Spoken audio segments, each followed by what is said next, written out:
Bonjour et bienvenue sur parkrugby.com. Nous vous proposons une toute nouvelle rubrique, Objectif Pro. Elle vous permettra de découvrir les joueurs du centre de formation du Pays d'Aix Rugby Club. Le premier à ouvrir le bal, c'est Romain Colliat. Il a joué 9 matchs cette saison, est arrivé au club l'été dernier. Et il va se présenter tout seul. Bonjour, moi Romain Colliat, j'ai 21 ans, je viens de Lyon et voilà, c'est la première année que je suis ici au parc et j'en suis très content. Quel a été ton parcours rugbystique jusqu'à maintenant? Il me semble que tu as pas mal vadrouillé déjà. Ouais, malheureusement, j'ai commencé à Lyon, j'ai fait une quinzaine d'années à Lyon, puis j'ai signé 3 ans à Castres, où j'ai fait mon année en m'entraînant avec les pros et en jouant en espoir. Puis je suis parti prêter en Pro D2 à Albi pour acquérir du temps de jeu, que j'ai malheureusement pas beaucoup eu. Donc j'ai rompu mon contrat cette année pour pouvoir rejoindre le parc et avoir un peu plus de temps de jeu. Le Loup, il me semble que c'est une vraie histoire de famille là-bas. Ouais, c'est vrai, mes deux frères jouent là-bas, mon père a joué là-bas en équipe première. Et j'ai eu la chance cette année de faire un match contre mon frère, ce que j'avais encore jamais fait. C'était une expérience assez bien. Et justement, ça fait quoi ton frère joue première ligne, je crois? Oui, il joue au même poste que moi. Ça fait quoi d'entrer en mêlée face à son frère? C'était un contexte particulier parce qu'on recevait le Loup ici. Moi, je suis rentré à un moment où le Loup venait de repasser devant. Donc c'était un peu compliqué, on avait vraiment envie de gagner. Et j'y ai pas trop pensé pour être franc sur le match. Mais toute ma famille était là et c'est vrai qu'en en parlant après le match, ça fait plus de plaisir à la famille qu'à nous deux. Mais c'était sympa de jouer contre Vincent. Donc le mois dernier, il me semble que tu as joué avec l'équipe de France universitaire. Qu'est-ce que ça fait tout simplement de revêtir le maillot bleu? Ouais, je suis parti avec Georges Souvent qui est ici également en espoir et un peu en première.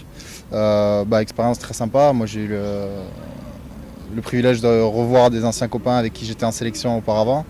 Et super ambiance universitaire, c'est vraiment basé sur l'ambiance et voilà, l'esprit d'équipe sans prise de tête. C'est des matchs sans pression mais d'un très bon niveau, donc très bonne expérience.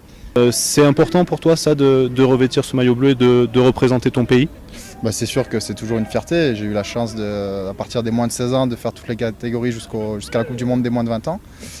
Donc oui, des super rencontres, un super niveau et forcément l'hymne français fait toujours plaisir à chanter et représenter la France c'est un honneur. Tu as déjà joué pas mal de matchs cette année avec les pros, tu as 9 matchs au compteur. 10, pardon. Non, 9 rentrées, c'est ça. Ah d'accord, 9 rentrées. Est-ce que tu as la sensation d'avoir progressé au parc cette saison? Oui, forcément, le temps de jeu fait forcément progresser. Même si j'en ai pas eu énormément à tous les matchs, ça fait toujours plaisir et progresser de jouer en Pro D2. C'est clair que c'est un niveau plus intéressant qu'en espoir, il n'y a pas de souci là-dessus. Est-ce qu'il y a des joueurs parmi les pros qui t'inspirent plus particulièrement? M'inspirer, je sais pas, il y a des très bons joueurs, ça c'est sûr qu'il y a des très bons joueurs dans cette équipe qui m'inspirent, oui, pour leur professionnalisme, pour le niveau qu'ils ont encore et l'exigence qu'ils ont à leur âge. Phil Christophers, Bertus, il y en a plusieurs qui forcent l'admiration forcément. Et à ton poste, il y a 2 joueurs expérimentés, c'est Bibi et William Bonnet. Eux aussi sont des exemples pour toi? Bien sûr, ça fait des années qu'ils jouent en Pro D2, ils sont de très bons conseils pour moi. J'ai une très bonne relation avec les deux et ça se passe très bien. Quels sont les secteurs de jeu dans lesquels tu dois encore progresser à ton avis?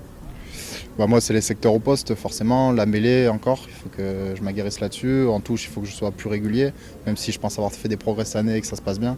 La Pro D2 est vachement axée sur la conquête, donc forcément c'est ces secteurs-là qu'il faut être performant.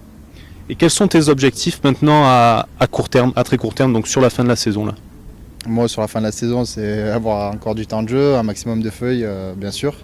J'ai encore un match avec l'équipe de France universitaire. On part en Angleterre dans près d'un mois, donc prendre du plaisir et continuer à progresser, tout simplement. On voudrait juste savoir comment est-ce que tu envisages la suite de ta carrière, tout simplement. Moi, la suite de ma carrière, forcément, continuer un maximum à jouer en équipe première.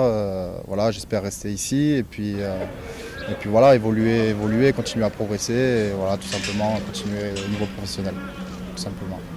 Eh bien merci Romain, nous vous retrouverons prochainement pour la présentation d'un second joueur du centre de formation du parc. Merci Romain, à très bientôt. Merci à vous.